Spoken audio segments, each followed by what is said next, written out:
Hey, welcome back to the Veteran Coach. Today I'm talking about DD214s. Your DD214 is really your golden ticket to veteran life. So your DD214 not only is going to show that you served honorably and you were discharged honorably, but it's also going to show where you served, what schools you went to, what deployments, what service medals and awards that you got throughout your service. And those give information to a lot of sources. Now, depending on your service, if you had any breaks in service, if you were National Guard, reserves, anytime you were discharged from active duty time, you received a DD214. So you may have one or more copies of this form in your military personnel file. So a good place to start is the National Archives to get a copy of these forms. All of your personnel records are available on the National Archives. You have to submit a request. But if all you need is a quick, speedy request for just your DD214, I'm going to show you a quick tutorial on how to do that online super quick, or the old school snail mail. I'll show you the form and how to fill that out as well. Now, why is it so important to get a copy of your DD214? Like I said, it is your golden ticket to veteran life. And why I say that is it is your proof that you served. So without a copy of that, you're not able to get access to a lot of things like ID Me, VA.gov, My Healthy Vet for secure messaging, all of those things and accessibility. You need proof of service to do those things. Aside from access to discounts and those type of benefits, your DD214 also provides invaluable information about your service in regards to VA disability as well.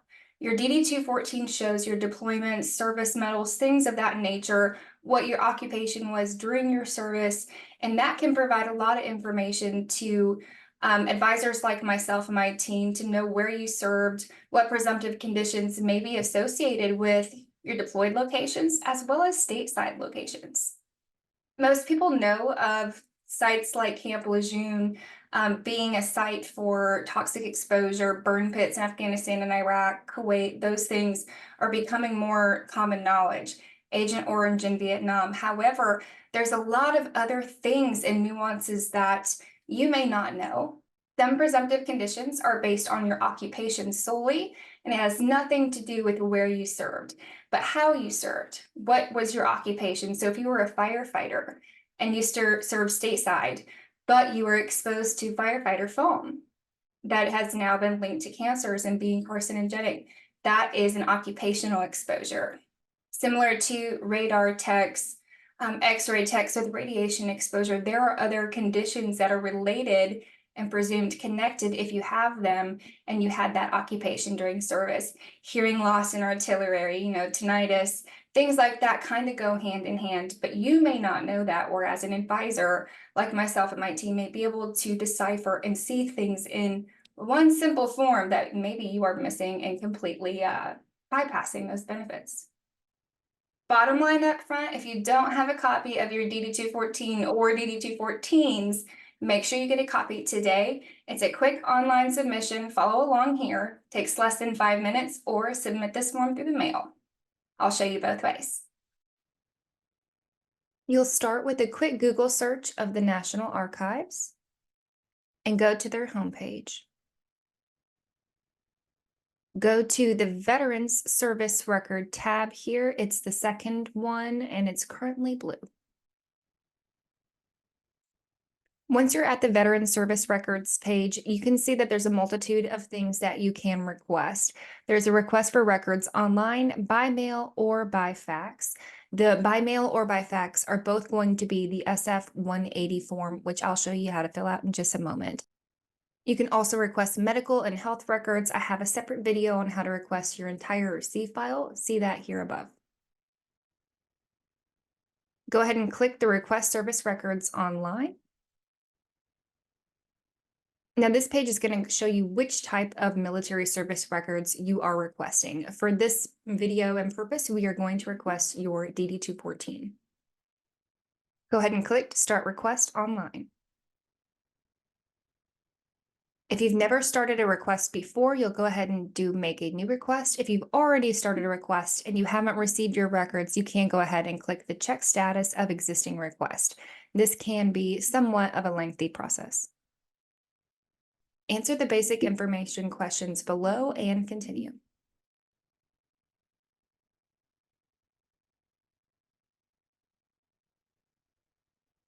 Veteran service details and continue.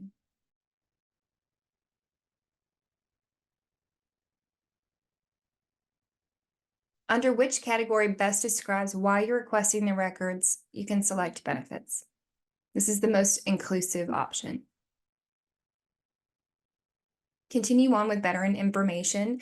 Now, if this request is for yourself, of course, you will know your full social security number, your date of birth, place of birth, and those other details that are requested. Now, if this is for someone else, maybe you're getting next of kin, be sure to provide as much information as possible, but the only required fields here on the veteran information are the first and last name. Documents requested. Now, the type of document you're requesting is undeleted. This is normally going to be a copy of the full separation document, including your full social and information, address, and all of those things. This is the copy that you will need to verify your service, verify that it is you. So you do want the full undeleted version. Requester information. Again, if this is you and you are the veteran, it's a bit redundant, but please re-enter your information here. Oftentimes, these reports will come in the mail or email in a digital version, and you'll need a password to download these documents. So make sure you keep a copy of this information and then scroll down to the bottom and do your electronic signature. Once you've completed your request, make sure you write down your service request number so you can check your request later if you haven't seen it in your inbox or in your mailbox. Now, back on the Veteran Service Records tab of the National Archives page, you're going to go to more ways to get service records. Then you're going to read down on the other methods and hit the standard form SF-180. Once you get to this page, it's going to give you the option to download the PDF version of the form, which is the preferred method to download.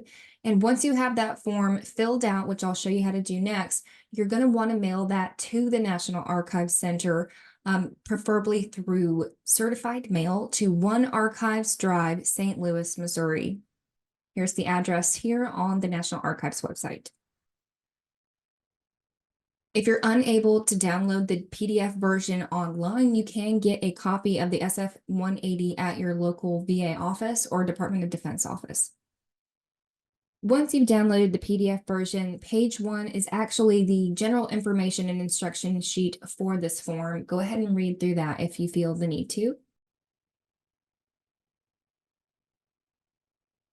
At the top of page 2, it's going to have the general information needed to locate those records: social security number, date of birth, place of birth, and the name during service. Please provide as much information as you can. Again, if this is not for you specifically, as much information as you can provide will be helpful, as there may be more than one veteran with that same name or last 4 in many cases. In section 2, you're going to put the information or documents you're requesting. For this purpose, we're just going to select the DD214 option. Again, you want an undeleted DD214, which is the original verification for eligibility for benefits. However, if you've never requested an official copy of your personnel file, your C file, or your medical records from in-service, I highly recommend that you do so.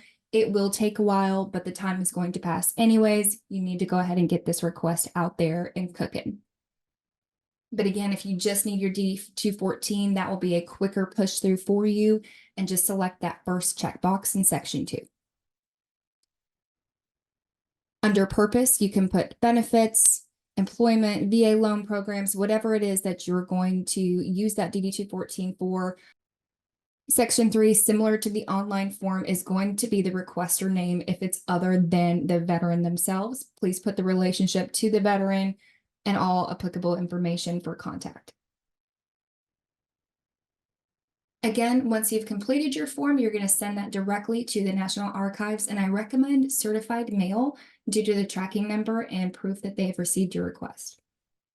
Thanks so much for watching today, guys. If you have any questions once you have your DD214 and your documentation and you don't know what to do next, what claims you may be entitled to, what benefits and things like that, send us a message, fill out a contact form at theveteran.coach, or simply send me a message at laura@theveteran.coach or leave a comment below. But if you have any video requests, please drop those in the comments below and don't forget to like and subscribe.